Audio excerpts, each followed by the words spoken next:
नमस्कार, मैं अनिल शर्मा आपका एक बार फिर से स्वागत करता हूं आपके अपने YouTube channel commerce by Pathak sir में। 11th क्लास के प्यारे बच्चों, आज जो मैं टॉपिक आपके सामने लेकर आया हूं वो बहुत इंटरेस्टिंग है। ठीक है, हम अभी तक कर रहे थे कंपनीज के टाइप्स, कंपनी कितने प्रकार की है। अब हम करेंगे stages of formation of A company.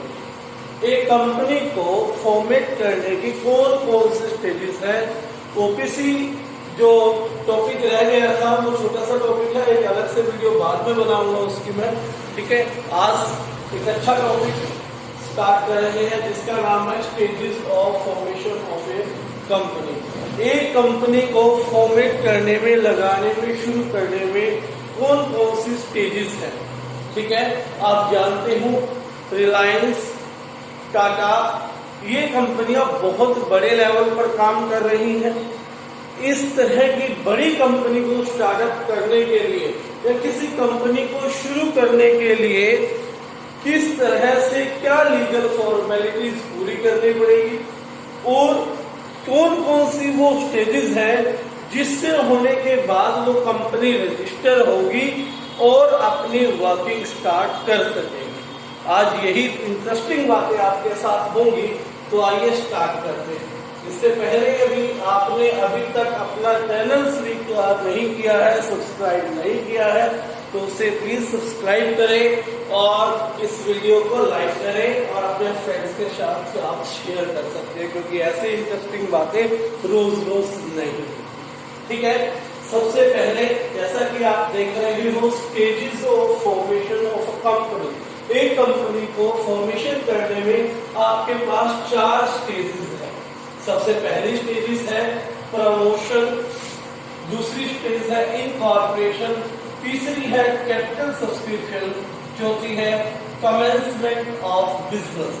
ये 4 स्टेजेस हैं जो हमने 1 बाय 1 करनी है।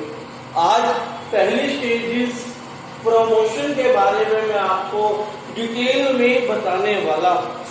ठीक है, तो स्टार्ट करेंगे। उससे पहले मैं आपको बता दूं कि प्रमोशन का मतलब क्या है।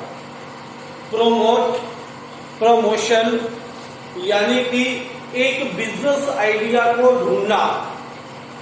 ठीक है, मीन्स एक व्यक्ति जो कुछ सोचता है कि wants to start up a company, वो एक कंपनी को स्टार्ट करना चाहता है, उसके मन में कुछ थिंकिंग है कि किस प्रोडक्ट की कंपनी को मैं शुरू कर सकता हूँ, कौन सा वो प्रोडक्ट है जो प्रॉफिटेबल हो सकता है, मुझे क्या काम स्टार्ट करना चाहिए, कौन सी वो बिजनेस अपॉर्चुनिटी है जो मेरे लिए प्रॉफिटेबल रहेगी। वो इस सोच विचार में है। प्रमोशन कार्य के अंदर आपको यही सोच विचार करना है कि वो अपॉर्चुनिटी ढूंढनी है कि कौन सी अपॉर्चुनिटी बिजनेस की ऐसी है जिसमें क्या कर सकते हो, आप सक्सेसफुल हो सकते हो। ये काम जो व्यक्ति करता है उसको हम प्रोमोटर कहते हैं। उस व्यक्ति का नाम क्या है? प्रोमोटर है।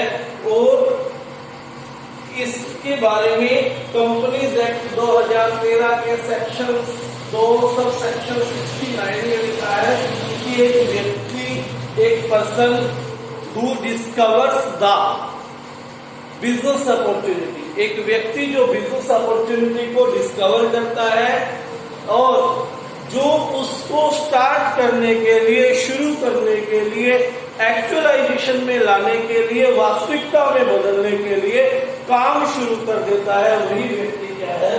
प्रोमोटर। यानी कि एक सपना देखना प्रोमोटर के द्वारा कि मैं ऐसी कंपनी शुरू करना चाहता हूं, वहां से स्टार्ट करके जब वो इसके लिए कार्य शुरू करता है, वो सारा काम प्रमोशन के अंदर आता है, प्रोमोटर के द्वारा किया जाता है। ठीक है, एक प्रोमोटर ऐसा व्यक्ति जिसने बिजनेस अपॉर्चुनिटी को क्या किया है? डिस्कवर किया है, जिसका नाम प्रोस्पेक्टस में लिखा हुआ है, जिसका नाम प्रोस्पेक्टस में इस तरह से लिखा गया है कि वो व्यक्ति इसको डिस्कवर करने वाला है, वो व्यक्ति जो है इस प्रोजेक्ट को, इस बिजनेस अपॉर्चुनिटी के लिए स्टार्ट करने के लिए काम करने वाला है।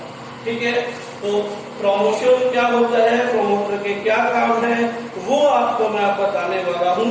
तो पहले आपको मैंने बताया प्रमोशन क्या है।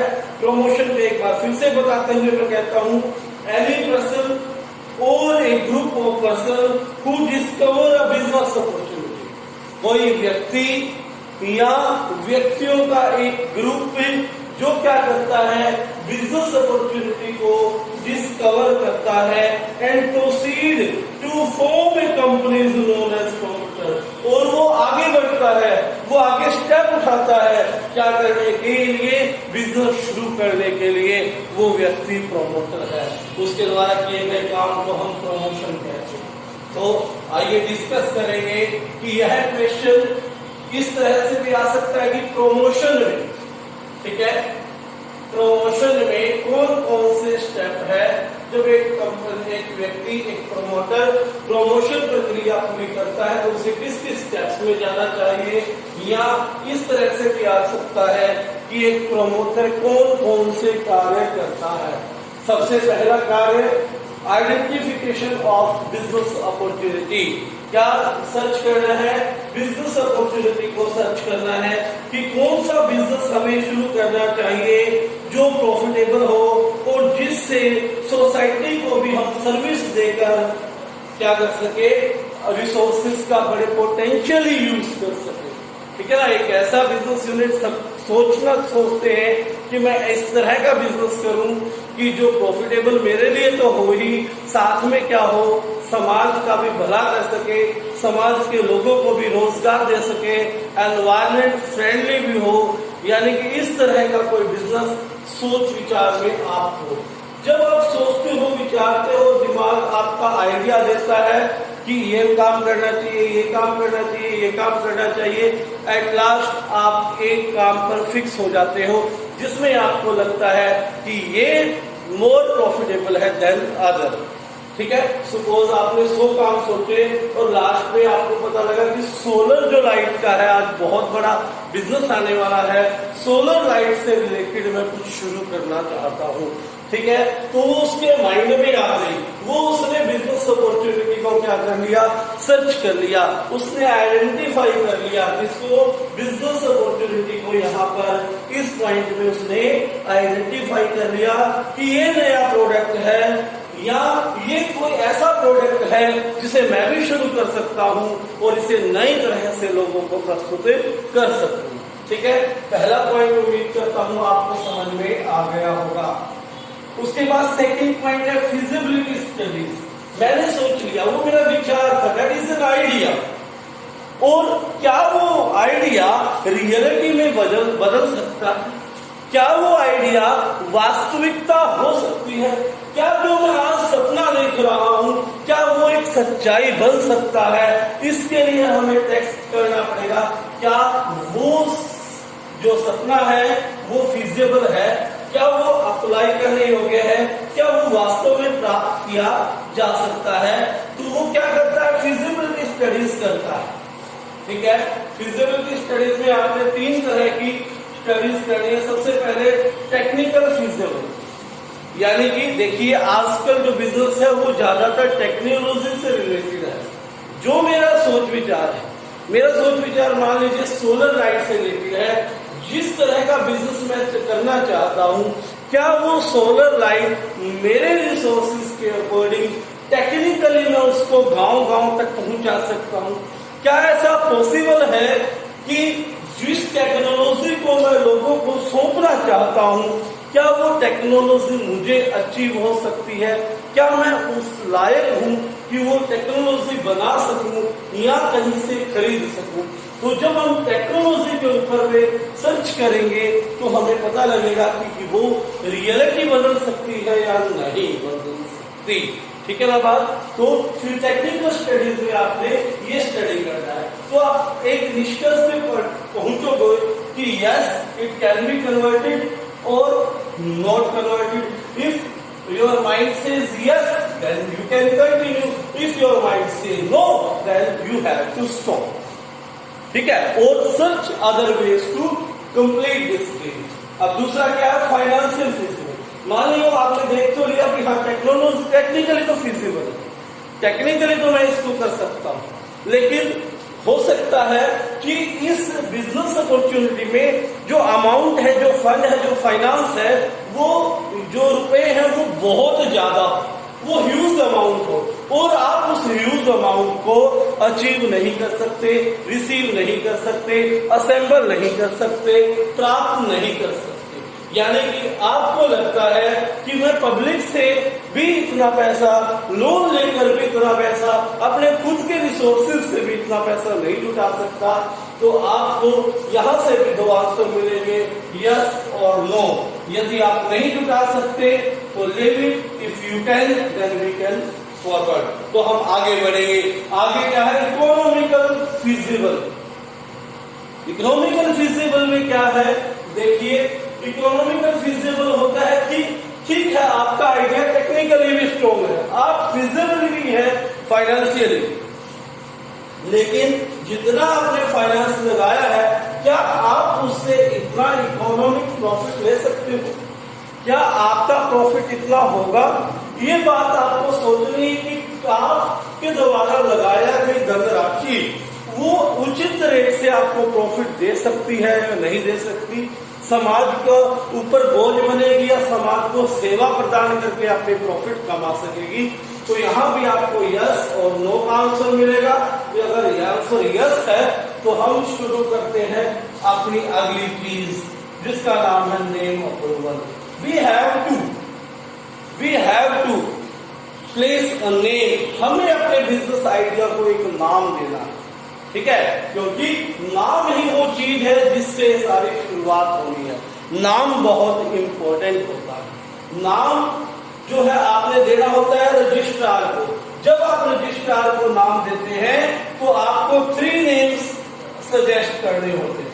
3 नाम क्यों लेते हैं वो, यदि आपने कोई ऐसा नाम दिया है जो पहले से ही एग्जिस्ट है, मान लीजिए फेना आपने नाम दिया है, तो फेना तो पहले से ही है, एरियल तो पहले से ही है, तो उस नाम को वो रजिस्टर नहीं कर सकते। तो आपको देखना है कि जो प्रोजेक्ट आप स्टार्ट करने जा रहे हो वो पहले से अप्रूव ना हो, पहले से ही वो प्रोडक्ट मार्केट में ना हो, ठीक है। दूसरा, कुछ इस तरह का ना हो नाम में जो मिसलीड करे, जो लोगों में गलत फहमी डाले, ठीक है। नाम आपका साफ सुथरा छोटा नाम होना चाहिए। 3 नाम देने हैं जिसमें से अगर एक आध नाम में प्रॉब्लम भी आए तो आप तुरंत दूसरे नाम को सजेस्ट कर सके, ठीक है। बात नाम आपका रखा गया। उसके बाद तीसरा है memorandum of association is an important document of a company. MOA short form में इसको बोलते हैं। जैसे देश में संविधान काम करता है वैसे ही कंपनी में मेमोरेंडम ऑफ एसोसिएशन काम करता है, यानी कि बहुत इंपॉर्टेंट डॉक्यूमेंट है। इस पर सिग्नेचर करने वाले 7 डायरेक्टर की जरूरत होती है, ठीक है। पब्लिक कंपनी के केस में इस पर फर्स्ट सिग्नेचरीज बनने वाले 7 डायरेक्टर्स की रिक्वायरमेंट होती है जो इस पर साइन करेंगे। उन डायरेक्टर्स का नाम आपको पता होना हो, लेकिन साथ में एक कंडीशन भी होती है, जो लोग ये 7 लोग हैं जो साइन करने वाले हैं उनको कंपनी के कुछ शेयर्स खरीदने होते हैं। यानी कि आप डायरेक्टर तभी बनोगे जब कंपनी के कुछ शेयर्स खरीदेंगे, उसका नाम है क्वालिफिकेशन शेयर। अगर क्वेश्चन आ जाता है what do you mean by qualification share, तो आपने बताना है कि क्वालिफिकेशन शेयर्स वो शेयर्स होते हैं जो कंपनी के signatory of memorandum of association बनने के लिए या डायरेक्टर्स बनने के लिए एक व्यक्ति को खरीदने अनिवार्य होते हैं, कंपल्सरी होते हैं। वो क्या है, क्वालिफिकेशन शेयर। अगर मैं डायरेक्टर बनना चाहता हूं या सिग्नेचरी बनना चाहता हूं तो पहले मुझे क्या करना पड़ेगा, क्वालिफिकेशन शेयर्स को खरीदना पड़ेगा। ये क्वालिफिकेशन शेयर्स तभी हमें क्वालिफाई करते हैं जब हम शेयर खरीदते हैं, तभी हम इस मेमोरेंडम ऑफ एसोसिएशन को क्या कर सकते हैं, साइन कर सकते हैं। तो आपको ये भी बहुत इंपॉर्टेंट काम है कि उन लोगों को ढूंढना है, आपने उन डायरेक्टर्स को ढूंढना है जो क्या कर सके, आपके मेमोरेंडम ऑफ एसोसिएशन को साइन कर सके। पब्लिक केस में, पब्लिक कंपनी के केस में ये 7 लोग होंगे और प्राइवेट कंपनी के केस में ये सिर्फ 2 लोग होंगे। ठीक है, याद रखना है, पब्लिक कंपनी के केस में ये 7 लोग हैं और प्राइवेट कंपनी के केस में क्या है, ये 2 लोग। उसके बाद 5वें स्टेप पर बढ़ते हैं आगे, अपॉइंटमेंट ऑफ प्रोफेशनल्स। देखिए, प्रोफेशनल्स का जमाना है, हर काम को प्रोफेशनल वे से करने के लिए आपको व्यक्ति चाहिए है। तो कुछ लोगों की आपको आवश्यकता पड़ने वाली है, जैसे ऑडिटर्स। ठीक है, सीए जो होता है, चार्टर्ड अकाउंटेंट है, वो यही काम करता है, यानी कि आपको एक सीए की आवश्यकता पड़ेगी आगे। ठीक है, तो आपने क्या करना है, एक सीए को अपॉइंट कर लेना है। ठीक है, इसी तरह से मर्केंटाइल बैंकर, एक बैंकर को भी आपने अपॉइंट कर लेना है, जो आपकी तरफ से पेमेंट रिसीव करेगा या पेमेंट करेगा। मर्केंटाइल बैंकर को भी आपने क्या कर लेना है, अपॉइंट कर लेना है। या कंपनी सेक्रेटरी जो फॉर्मेशन में आपको हेल्प कर सकता है, उसको भी आप अपॉइंट करेगा। अगर आपको लगता है कि अभी भी क्या है, ज्यादा मुश्किल है, तो आप एक लॉयर को भी अपॉइंट कर सकते हैं जो कंपनी अफेयर्स में काम करता है। ठीक है, यानी कि आपको रिक्वायरमेंट्स के अकॉर्डिंग अपने प्रोफेशनल्स को क्या करना है, अपॉइंट करना है। ठीक है, बात प्रोफेशनल को अपॉइंट करने के बाद आपको क्या बनाने हैं, नेसेसरी डॉक्यूमेंट्स को प्रिपेयर करना, क्योंकि प्रोफेशनल्स आपको मदद करेंगे कि ये कैसे बनाना। अब नेसेसरी डॉक्यूमेंट्स कौन कौन से हैं? सबसे important document memorandum of association, दूसरा डॉक्यूमेंट आर्टिकल ऑफ एसोसिएशन, तीसरा डॉक्यूमेंट प्रोस्पेक्टस। इन तीनों के बारे में डिटेल में बताऊंगा, एक वीडियो अलग से बनेगी एक एक करके। ठीक है, ये चैप्टर थोड़ा बहुत बड़ा हो गया है, आप जानते हैं।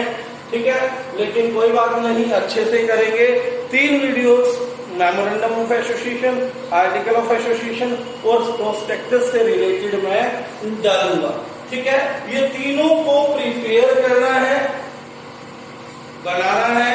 इसके अलावा कुछ छोटे मोटे डॉक्यूमेंट्स और होते हैं, जैसे कि मैं बात करूं तो कंसेंट ऑफ डायरेक्टर्स। ठीक है, डायरेक्टर्स को अपनी कंसेंट देनी होती है, सहमति दिखानी होती है, वो भी आपको क्या करना है, तैयार करवा लेना है। यानी कि जितने भी रिक्वायर्ड डॉक्यूमेंट्स है वो क्या करने हैं, आपने तैयार करना है। तो ये क्या था आपका प्रमोशन स्टेज सी जो आपने सीखी। इसमें ये 6 स्टेप्स है, आपने 1 बाय 1 सीख लिए हैं। ये याद भी करना है, लिखना भी है, और वीडियो देखते टाइम साथ साथ इसको लिख लेना। और जैसे क्वालिफिकेशन शेयर्स जैसी चीजें मैंने आपको बताई, ठीक है, या प्रोमोटर का काम क्या है वो बताया, तो आप साथ साथ नोट भी कर लेंगे। धन्यवाद।